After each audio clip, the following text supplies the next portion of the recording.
E não perca, toda segunda-feira, às 8 horas da manhã, tem live do pastor Ed René Kivitz aqui nesse canal. Então se inscreva e dê um like nesse vídeo, tá bom? Isso é o que está acontecendo na faixa de Gaza hoje. O que está acontecendo na faixa de Gaza é inominável. E se a gente vai dar um nome para isso, chama genocídio. E não é nem lei de talião, porque lei de talião é 1 por 1. O que está acontecendo lá é que o ato terrorista, também inominável do Hamas, matou 1.200.000 pessoas, entre elas mulheres e crianças, e levou reféns, mulheres, idosos e crianças. Inominável. Terrorismo. Inaceitável. Mas o que o governo de Israel está fazendo? Matou mais de 30.000. Não é nem olho por olho, dente por dente. É 30.000 por 1.000. E é inconcebível que isso seja feito em nome de Deus. E é inconcebível que pastores e igrejas, e nós, cristãos, seguidores de Jesus Cristo, que nos disse, ame o seu inimigo para que você seja filho de Deus e filha de Deus, que nós abençoemos um negócio desse. E não demos o nome correto disso. Talvez você diga, você não está lá. Eu falei, não estou. Eu não sei o que eu faria se eu morasse em Tel Aviv, se eu fosse judeu mesmo, de família judaica, frequentando sinagoga. Não sei o que eu faria. Também não sei o que eu faria se eu fosse palestino morando na faixa de Gaza. Não sei o que eu faria. Mas eu sei o que Jesus mandou que eu fizesse. E eu não tenho que falar aquilo que eu consigo fazer.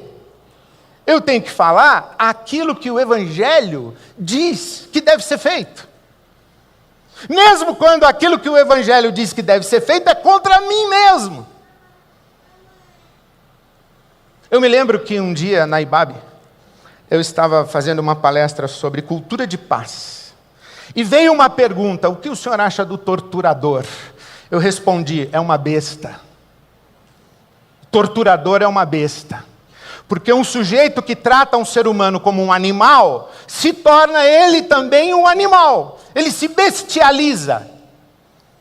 Quando terminou a celebração, veio um homem, se apresentou para mim, é meu amigo há mais de 20 anos e meu amigo mesmo, e disse, muito prazer, eu sou a besta.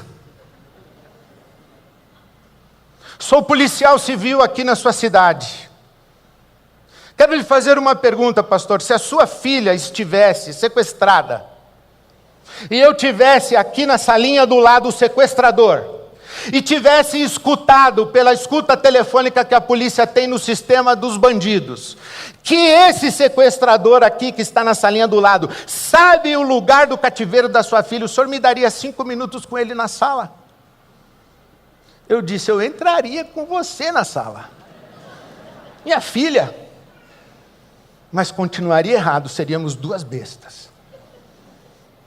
E ele disse, não, pastor. Entre a vida da vítima, que seria sua filha, nós teríamos que protegê-la. Às custas de matar e sacrificar outro ser humano. Isso não saiu da minha cabeça nunca mais. Mas eu não tenho que falar aquilo que eu penso, o que eu gostaria de fazer e o que eu conseguiria, quem sabe, fazer. O que Jesus disse é, ame o seu inimigo. Ame o seu inimigo. Abençoe aquele que faz mal a você. É isso que a Bíblia diz que nós temos que fazer. Quando eu estava no começo do meu ministério na IBAB,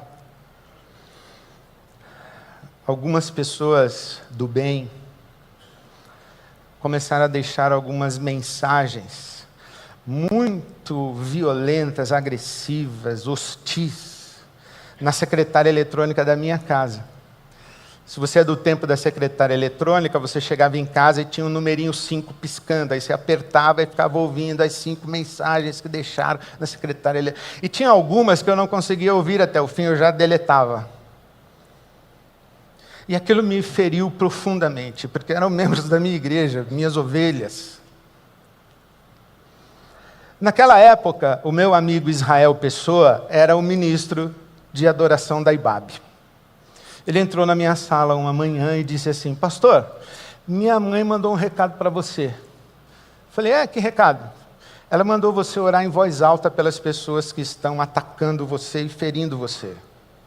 Eu falei: o que você foi falar para ela? Nada. Ela é sua intercessora. Mandou esse recado. Eu espero, irmã Jaci, que a senhora continue orando por mim, intercedendo por mim. Eu falei: tá bom. Eu vou orar em voz alta por essas pessoas. E comecei a orar em voz alta por elas. E continuo fazendo isso até hoje. Porque gente para nos atacar não falta. Nós não estamos lá em Israel, nós estamos aqui. Nós não temos inimigos terroristas e não temos uma superpotência reduzindo a pó a nossa cidade, o nosso bairro, a nossa casa, matando os nossos filhos, nossas crianças. Nós não temos isso. Mas nós estamos cindidos, fracionados, machucados, feridos, etc. Eu vejo um monte de gente de bem dando palpite sobre o Hamas e sobre o governo de Israel. Não consegue viver bem com o cunhado. Vai resolver a questão palestina. Não consegue me tratar com respeito no Instagram. Não consegue. E quer dar palpite sobre o que está acontecendo na faixa de Gaza. Tudo bem, eu votei no Lula. E aí me carimbaram de isso, daquilo outro. Falei: então, irmão, se você não consegue me amar como seu irmão, me ame como seu inimigo. Me ame como seu inimigo.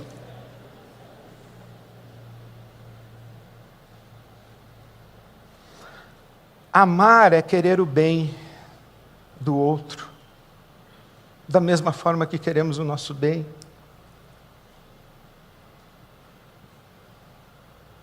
Amar é fazer pelo outro aquilo que queremos que seja feito a nós. Amar não é um sentimento. Amar é um comportamento fruto de uma decisão. Se amar fosse sentimento, não seria mandamento. A gente ama não porque sente. A gente ama porque a gente obedece àquele que nos mandou amar. E Jesus disse para nós: ame o seu inimigo. Talvez você diga: pastor, esse negócio aí funciona, talvez, mal e mal nas relações interpessoais. Entre nações, esse negócio de amar o inimigo não funciona. Aí eu lembro de Hudson Taylor, que evangelizou a China. Sabe que há uma grande população de cristãos na China comunista, que persegue cristãos. Há uma grande população de cristãos. E em 2050, aqui no Brasil dizem que nós evangélicos seremos maioria religiosa em 2034. Na China, os cristãos, estima-se que em 2050 serão uma maioria ou uma grande população inescondível. Na China comunista. Mas Hudson Taylor, quando chegou lá, ele disse assim, o precursor da evangelização da China: eu descobri que há 3 estágios na obra de Deus. Primeiro estágio é impossível, o segundo é difícil, o terceiro está feito. Quando Deus diz faça, você olha e diz assim: é impossível. Mas faça. Aí você vai ver que de impossível passa a ficar difícil. Quando você perceber, está feito. Sabe qual é a coisa que você vai ficar? Não, você não vai ficar porque você terá orado. Antes de orar, você vai ficar agora que eu vou falar porque você ainda não orou. Pensa numa pessoa ruim. Pensou? Eu tenho umas pessoas ruins que eu queria que Deus levasse logo. Tem uma lista. Mas eu lembro da irmã Mujaci dizendo para mim: Ed, ore em voz alta, abençoe essas pessoas. E eu lembro Jesus dizendo: ame essas pessoas e abençoe essas pessoas.